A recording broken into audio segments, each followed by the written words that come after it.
Commanders narrowly fall to the Ravens 30-23. I'll break down this game a little bit, but I just want to really give a shout out to the Washington Commanders here because they're a sneaky team in the NFC. The Washington Commanders are a very sneaky team in the NFC right now. I think they are the best team in their division, and they have a budding superstar at Jaden Daniels. And I think it's no irony that the NFL had Washington and Baltimore play this year. Heisman winner versus Heisman winner. Dual threat quarterbacks. Jaden mimics his play like crazy. And this team can be an NFC sleeper. I mean, no doubt about it. The Washington Commanders can be an NFC sleeper. They look so promising. And they're proving me insanely wrong compared to what I thought in the preseason. I did not like the Dan Campbell. I did not like the Dan Quinn hire. I don't really care for defensive-minded coaches anymore. D'Amico Ryans, probably the one exception. I know there's a couple of other ones out there I can't think off the top of my head, but for the most part, I want to see an offensive-minded head coach. I wasn't really feeling the Cliff Kingsbury offensive coordinator hire. Clearly, he's helping things happen with Jaden Daniels. Having the chance to go on the road into Baltimore to go 5-1, 5-1? That's among the best records in the NFL. Who out there would have thought that the Washington Commanders, with the roster they built with Dan Quinn and Cliff Kingsbury calling the shots, that they would be sitting here with a chance to go 5-1? They fall to 4-2, but you can't blame the guys. Jaden Daniels was going toe-to-toe with Lamar Jackson. There was no turnover, so they won the turnover battle. You're on the road against a hot Ravens team who's won 4 straight, and Washington, they look like the best in the division. I mean, they are one of the best teams in the NFC right now. Genuinely. They are. They look good. They look very good. And you see the relationship between Jaden Daniels and Terry McLaurin going every week. Austin Eckler is doing Austin Eckler things. Luke McCaffrey as well. Jaden Daniels is comfortable already making veteran moves to like look off the safety in the end zone and then look back just to hold that defense to throw that strike to Terry McLaurin. That fourth quarter, it might have been. That second touchdown pass to Terry McLaurin, chef's kiss. Terry McLaurin diving in the corner of the end zone. Jaden put it right there. Jaden Daniels is a star, man. And just, this is a perfect example of when you get your quarterback, you can miss on a couple of other things. But when you get your quarterback, protect the guy, okay? Don't let it be like RG3. Don't let it be an Alex Smith situation. Don't let it be like Joe Burrow continuing to get beat up, because Jaden Daniels in his rookie year is on pace for 4,000 yards passing, 18 touchdowns, 6 interceptions, just under 1,000 yards rushing with double-digit rushing touchdowns. Would you take that out of your number 2 overall pick? Let me just ask this question. Would you take that out of your quarterback if that was the guy to come in for your franchise and you needed a new guy under center, a new signal caller? I won't let you answer because I know the answer is correct. I know the answer is yes, and I thought so. Jaden Daniels is him.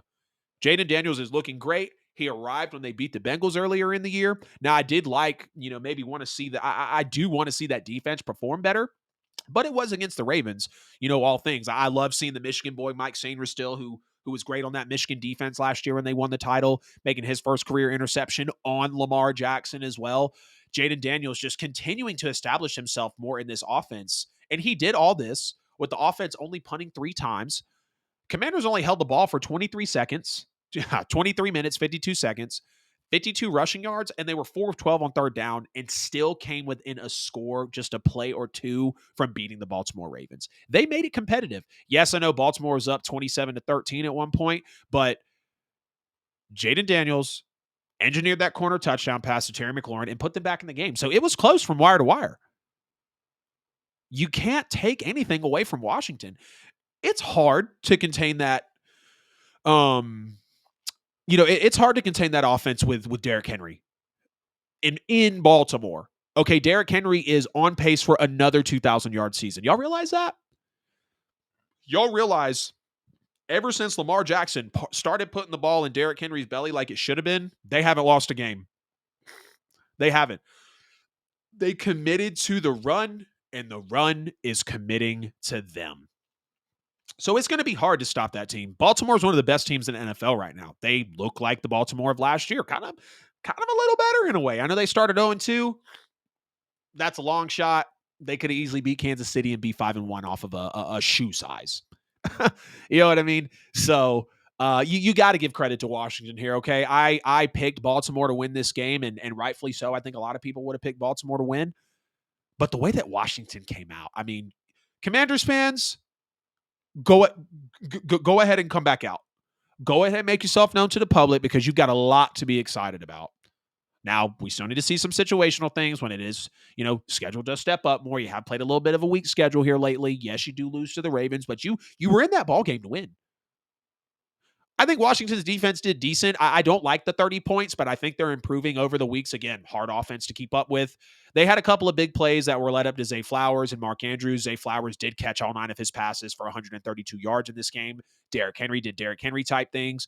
The Ravens did have drives of 93 and 94 yards off of 2 of the 3 punts that Washington, kicked to them.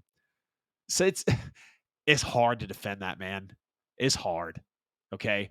And that's why, like, if I'm a Washington fan today, I am okay with the way we just lost.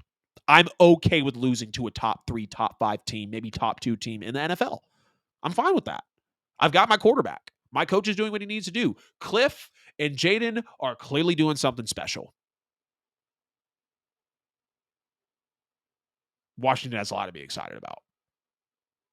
And I think it started a couple of weeks ago with the Bengals, albeit the Bengals are what they are. But especially here against a 2-time MVP who has a chance to go back-to-back this year. I didn't think Lamar should have won MVP last year, but that's just me. Excitement, jubilation, positivity, and maybe a championship within the next 5 years for Washington. They've got their steps to take, but they're clearly in a new era, and Washington has found their guy.